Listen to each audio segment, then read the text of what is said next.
بسم اللہ الرحمن الرحیم۔ السلام علیکم ورحمۃ اللہ وبرکاتہ۔ میرے پیارے بھائیوں اور پیاری ماں اور بہنوں، آج کے اس ویڈیو میں آپ حضرات کے سامنے سرکار دو عالم محسن انسانیت صلی اللہ تعالی علیہ وسلم کی تین اہم نصیحتوں کو بیان کرنا چاہتا ہوں، اور وہ تین نصیحتیں ہمارے اور آپ کے لیے ہیں کہ ہمیں اور آپ کو چاہیے کہ ان تین باتوں پر عمل کریں۔ اللہ رب العالمین سے دعا ہے کہ اللہ رب العالمین ہمیں اور آپ کو کہنے سننے سے زیادہ عمل کرنے کی توفیق عطا فرمائے۔ پیارے آقا صلی اللہ علیہ وسلم کی پیاری تین نصیحتیں۔ پیارے آقا صلی اللہ علیہ وسلم نے ارشاد فرمایا، پرانے کپڑے کو اس وقت تک نہ پھینکو جب تک کہ اس پر پیوند نہ لگ جائے۔ یعنی ہم اور آپ جو کپڑے پہنتے ہیں، ہمیں اور آپ کو چاہیے کہ کپڑے کو اس وقت تک پہنیں جب تک کہ اس پر پیوند نہ لگ جائے۔ آج ہمارے معاشرے کے اندر کیا چل رہا ہے کہ ہمارے پاس بے شمار کپڑے ہیں، لیکن ہم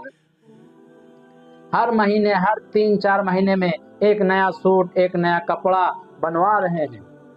اور ہم اپنے ان بھائیوں کو بھول جا رہے ہیں، ان غریب بچوں کو بھول جا رہے ہیں، ان مسکین بچوں کو بھول جا رہے ہیں کہ جن کو سالہ اور سال در سال کپڑے بنانے کی نوبت نہیں آتی ہے۔ لہٰذا اس ارشاد فرمانے کا مطلب یہ ہے کہ ہم اور آپ جب اپنے لیے عمدے سے عمدہ، اچھے سے اچھا لباس بنوائیں، تو جو یتیم ہوں، جو مسکین ہوں، جو بیوہ ہوں، جو غریب ہوں، جو فقیر ہوں، ان کے لیے بھی اچھے سے اچھا لباس کا انتظام کریں۔ اور دوسرا ارشاد پیارے آقا صلی اللہ علیہ وسلم نے ارشاد فرمایا، اپنے آپ کو مالداروں کی صحبت سے بچانا۔ یعنی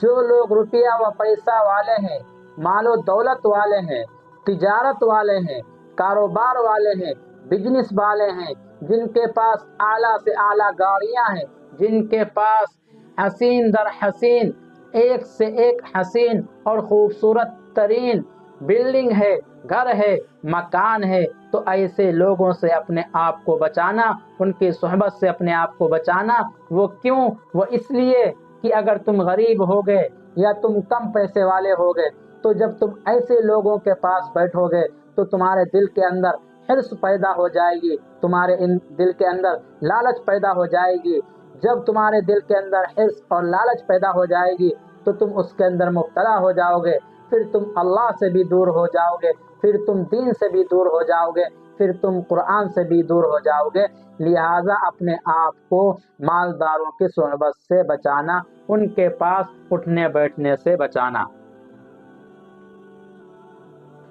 اور تیسری نصیحت پیارے آقا صلی اللہ علیہ وسلم نے ارشاد فرمائی کہ اپنے لیے اتنا توشہ لینا، اپنے لیے اتنا سامان لینا جتنا کہ ایک مسافر کے لیے سفر کے اندر کافی ہوتا ہے۔ کیا مطلب؟ ہمیں اور آپ کو چاہیے کہ ہم اور آپ اپنی زندگی کے اندر، اپنی زندگی گزارنے کے لیے اتنا سامان اکٹھا کریں، اتنا سامان جمع کریں، ایسا گھر بنائیں، ایسا مکان بنوائیں کہ مسافر جتنا توشہ اپنے لیے لیتا ہے، یعنی اپنی زندگی کے اندر سامان کم سے کم جمع کریں، مال و دولت کے چکر میں نہ پڑیں۔ کہیں ایسا نہ ہو کہ ہم مال و دولت کو جمع کرتے رہیں، ہم گھر اور مکان کو بناتے رہیں، اور جب ہم مال و دولت کو جمع کر لیں اور جب گھر مکان بنا بھی لیں، لیکن اسی وقت ہماری موت آ جائے اور ہماری روح کو قبض کر لیا جائے، تو جو روپیہ و پیسہ ہم جمع کرتے رہے، جو گھر اور مکان ہم زندگی بھر کی محنت کو اس میں لگا دیا، اس گھر اور مکان کو جب ہم نے تیار کر دیا تو اس گھر اور مکان کے اندر ہم داخل بھی نہ ہو سکیں اور ہماری موت آ جائے۔ لہٰذا ہمیں اور آپ کو چاہیے کہ اپنی زندگی کے اندر اتنا ہی روپیہ و پیسہ جمع کرنا چاہیے جتنا کہ ایک مسافر اپنے سفر میں جانے کے لیے سامان کو، اپنے توشہ کو بناتا ہے۔ اللہ رب العالمین سے دعا ہے کہ اللہ رب العالمین ہمیں اور آپ کو کہنے سننے سے زیادہ عمل کرنے کی توفیق عطا فرمائے۔ وآخر دعوانا الحمد للہ رب العالمین برحمتک یا ارحم الراحمین۔